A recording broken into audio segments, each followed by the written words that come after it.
Same thing, and I didn't even think about it until he said it. It was like he went from Chat GPT to human. Well, I was like, that was good. he still sounds like AI. Let's take a listen. Hey everyone. Progress. I want to talk about something important today because it's time to get back to our roots around free expression on Facebook and Instagram. I started building social media to give people a voice.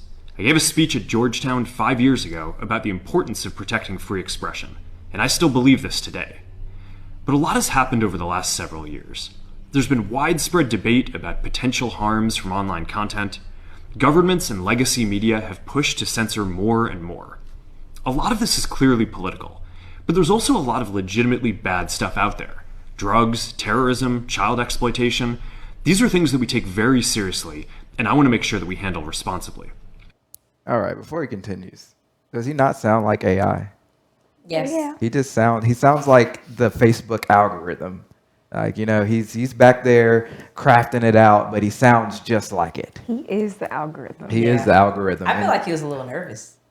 Yeah, I think he's probably got like some sort of social disorder. Yeah, social anxiety, I can see which that. is, ironic again, because he's one of the, pioneers of social media with, creating Facebook and then ultimately taking over Instagram and this whole meta thing.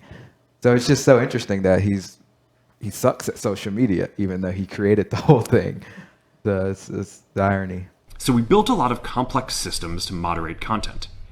But the problem with complex systems is they make mistakes. Even if they accidentally censor just 1% of posts, that's millions of people. And we've reached a point where it's just too many mistakes and too much censorship. The recent elections also feel like a cultural tipping point towards once again prioritizing speech. So we're going to get back to our roots and focus on reducing mistakes, simplifying our policies, and restoring free expression on our platforms. I am curious to see, because I saw the video, I am curious to see, one, if these changes will make a difference as to how people interact on these platforms. And I was also very excited about it too. I was very excited because I was concerned about that. I mean, the majority of people were concerned about that for a long time, for the past like 4 or 5 years. And so it's really, for me, it's really brave of him to publicly put out this information that there is a problem and we're not ignoring it anymore. And this is our attempt at trying to fix it and allow you guys to do the thing that we said that this platform was for. I just want to propose something, and you guys let me know.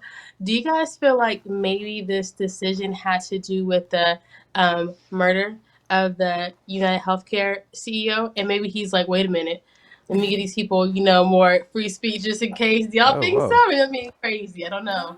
No, that's a wild little take there that I didn't even think about. I didn't think about that either. Interesting but- theory you got there. I mean, I think it's just the heart of, I think what the reaction from that incident, what that sparked, I think kind of contributed to it. Not necessarily the incident itself.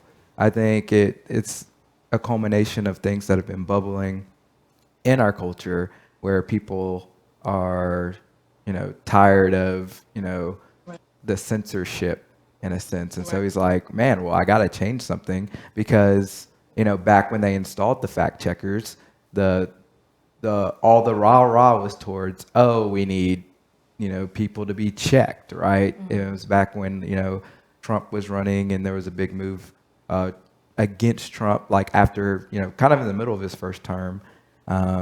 And they're like, no, we need fact checkers. And then CNN brings in fact checkers, Facebook brings in fact checkers, and then, all the social media, platforms, start having like these community notes and everything.